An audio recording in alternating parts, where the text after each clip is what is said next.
ఇంతకుముందు వీడియోలో coronary angiogram అంటే ఏంటి అనేది తెలుసుకున్నాము. అంటే ఈ యాంజియోగ్రామ్ ద్వారా గుండెకు రక్తాన్ని సరఫరా చేసే ఈ రక్త ధమనులలో అక్కడక్కడ క్రొవ్వు కణాలతో పేర్కొని పోయిన అంటే వీటిని అథెరోస్క్లెరోటిక్ చేంజెస్ అంటాము. ఈ బ్లాకేజెస్ని కనిపెట్టగలము అనే విషయాన్ని తెలుసుకున్నాము.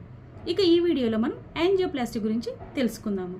అసలు యాంజియోప్లాస్టీ అంటే ఏమిటి అంటే యాంజియోగ్రామ్ ద్వారా మనకు గుండెకు రక్తాన్ని సరఫరా చేసే ఈ ధమనులలో పేరుకుపోయిన బ్లాకేజెస్ను తెరవడానికి ఉపయోగపడే ఈ ప్రక్రియనే మనము యాంజియోప్లాస్టీగా చెప్తాము.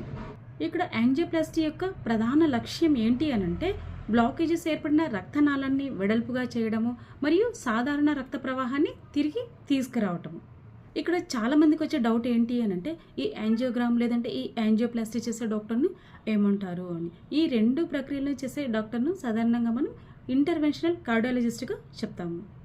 ఈ ప్రొసీజర్ చేసే ముందు పేషెంట్కు 6 నుండి 8 గంటల వరకు ఎన్బిఎంలో ఉంచుతారు. అంటే నీల్ బై మౌత్ అంటే నోటి ద్వారా ఎటువంటి ఆహారం కానీ ద్రవ పదార్థాలు కానీ ఇవ్వకుండా చూస్తారు. ఎంత పర్సెంటేజ్ బ్లాకేజ్ ఉంటే ఈ యాంజియోప్లాస్టీ అనేది చేస్తారు. ఏదో 10-20% బ్లాకేజ్ ఉంటే ఈ యాంజియోప్లాస్టీ అనేది చెయ్యరు. 50% బ్లాకేజ్ ఉన్నట్టయితే వీళ్ళకు రక్తం పల్చబడడం కోసం ఉపయోగపడే మందులను స్టార్ట్ చేస్తారు. అదేవిధంగా 70% అంతకంటే ఎక్కువ పర్సెంటేజ్ బ్లాకేజ్ ఉన్నట్లయితే వీళ్ళకు స్టెంటింగ్ చేస్తారు. ఈ స్టెంటింగ్ అనేది 2 రకాలుగా చేస్తారు. ఒకటి బెలూన్ యాంజియోప్లాస్టీ అని, ఇంకొకటి పీటీసీఏగా చెప్తాము. అంటే ఒక స్టీల్ మెష్తో స్టెంట్ వేసి. ఇక బెలూన్ యాంజియోప్లాస్టీలో ఈ మూసుకుపోయిన ధమనిని ఎలా తెరుస్తారు అంటే ఇక్కడ ఈ ప్రొసీజర్లో మనం యాంజియోగ్రామ్ చేసాం కదా, అదేవిధంగా ఈ ఫీమోరల్ ఆర్టరీ ద్వారా ఒక క్యాథెటర్కు అమర్చబడిన బెలూన్ని మనం ఆ ఫీమోరల్ ఆర్టరీ ద్వారా ఎక్కడైతే బ్లాకేజెస్ ఉన్నాయో అక్కడ దాకా ఈ బెలూన్ను పంపి అక్కడ ప్లేస్ ఫిక్స్ చేసేసి ఆ బెలూన్లోకి గాలిని నింపడం ద్వారా అంటే ఆ బెలూన్ని ఇన్ఫ్లేట్ చేస్తారు. ఎక్కడైతే బ్లాకేజ్ ఉందో అక్కడ ఆ రక్తనాళం అనేది కొద్దిగా వెడల్పుగా అవుతుంది.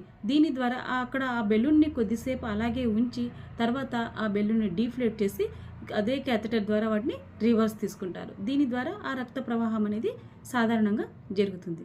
ఇక స్టెంట్ అంటే ఏమిటి? సాధారణంగా రక్తనాళంలో ఈ బ్లాకేజ్ అనేది చాలా వరకు కంప్లీట్గా బ్లాకేజ్ లేదంటే 100% బ్లాకేజ్ అలా ఉన్నప్పుడు ఈ స్టెంట్ అనేది చేస్తారు. ఈ స్టెంట్ అంటే ఏం లేదు, ఇంతకుముందు లాగానే మనం ఈ ఫిమోరల్ ఆర్టరీ ద్వారా ఒక క్యాథెటర్ని మనం ఇన్సర్ట్ చేస్తాం. ఈ క్యాథెటర్కి ఒక చిన్న మెష్ ట్యూబ్ ఉంటుంది. ఆ మెష్ ట్యూబ్లో ఒక బెలూన్ కూడా అమర్చబడి ఉంటుంది. ఎక్కడైతే ఈ బ్లాకేజ్ ఉందో అక్కడ ఆ ప్లేస్ని ఫిక్స్ చేసేసి అక్కడ ఈ బెలూన్ని ఇన్ఫ్లేట్ చేయడం ద్వారా బెలూన్ పైన అమర్చబడిన ఈ స్టెంట్ కూడా ఇన్ఫ్లేట్ అవుతుంది.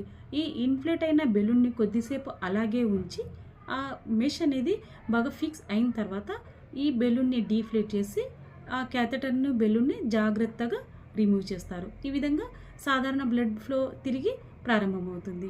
ఈ విధంగా స్టెంటింగ్ అనేది చేస్తారు. ఈ ప్రొసీజర్ అయిన తర్వాత పేషెంట్ను కొన్ని గంటల పాటు అంటే ఈ రక్త ప్రవాహం అంటే బ్లీడింగ్ అనేది జరగకుండా ఎక్కడైతే ఈ క్యాథెటర్ ఇన్సర్ట్ చేస్తున్నారో అక్కడ హెమటోమా అంటారు, బ్లడ్ క్లాట్ అయ్యేదని అవాయిడ్ చేయడం కోసం ఈ పేషెంట్ని సుపైన్ పొజిషన్లో అంటే ఫ్లాట్గా పడుకోబెడతారు. అంతేకాకుండా ఈ డ్యూరింగ్ ప్రొసీజర్ కానివ్వండి, ఆఫ్టర్ ప్రొసీజర్ కానివ్వండి, ఆక్సిజన్ సపోర్ట్ లేదంటే బీపీ తక్కువ కావడం లేదంటే బీపీ కోసం ఏదైనా మందులు స్టార్ట్ చేయడం, దీన్ని మనం ఐనోట్రోపిక్ సపోర్ట్గా చెప్తాం. ఇలాంటి ఏ సపోర్ట్స్ లేవు, పేషెంట్ స్టేబుల్గా ఉన్నాడు అని అంటే ఒక్క రోజులోనే పేషెంట్ని హాస్పిటల్ నుంచి డిశ్చార్జ్ చేస్తారు.